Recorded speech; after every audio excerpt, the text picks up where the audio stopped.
Well, hello there. I'm the old Growler. Welcome to Meeting Expectations. What we do here is we take a look at a can of beer, a bottle of beer, sometimes a wine or a spirit will drop by. We're all friends in fermentation. We read what's on the label, everything on the label. We take a look at the artwork, we see what they're trying to sell us, we crack it open and see if it meets expectations. A few things to mention first. We always use the same style of glassware for all of our beer tastings. That way nobody has a leg up when it comes to clarity or aromatics.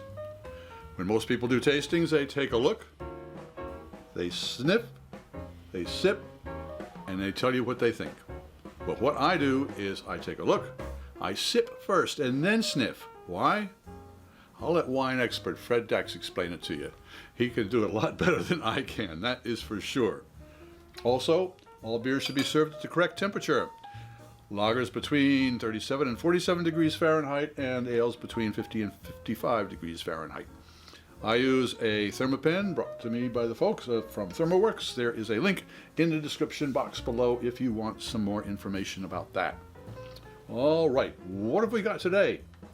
Okay, from 10 Ben's Beer, Sterling Pils, 5% alcohol by volume, the pinnacle of craft Pilsners. Okay, 1 pint, Pilsner brewed with New Zealand hops, 5% alcohol by volume, brewed and canned by 10 Ben's Beer, Hyde Park, Vermont, and under special agreement at Clifton Park, New York.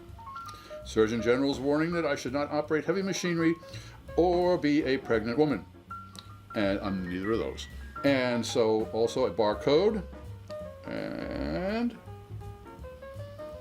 a number down here that I've no way to decipher. I'm sure it has to do with the number of day in the year and the month and all that kind of good stuff. But, well, I'll take them at their words. Okay, what do we got?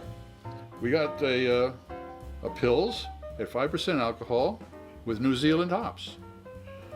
I'm expecting a crystal clear, kind of straw-colored beer.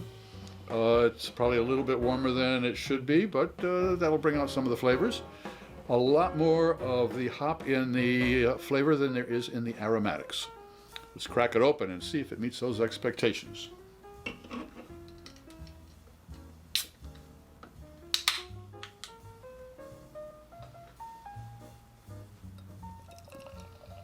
Oh yeah.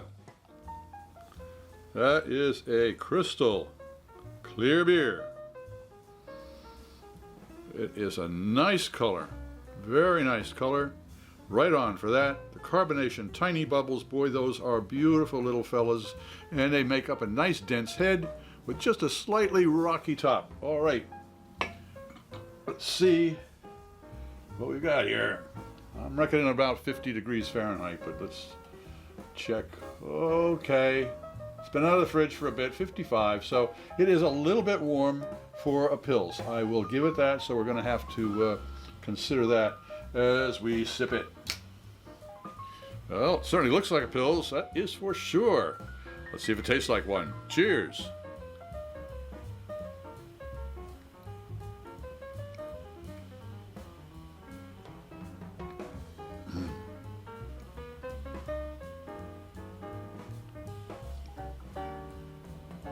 You'll notice I took 2 sips. Not that I'm cheating, but I have to wake the taste buds up. The first one is an acclimation sip. So they all of a sudden they know that they're getting ready to work. So it's time for room inspection, and officer's ready. All right. Well, let's see what the olfactory friends have to say.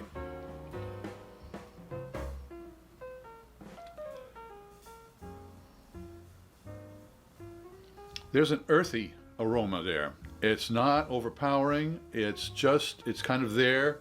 I was gonna say new mown hay, but it's got a little bit of the earth as well in there. Let's see what the taste buds think about that.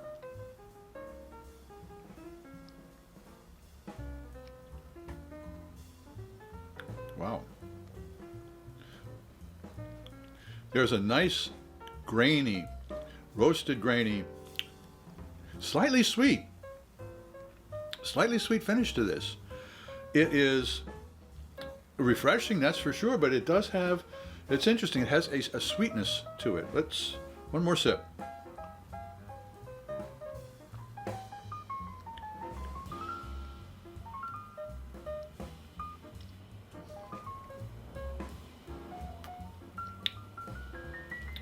It's got a sweet finish to it.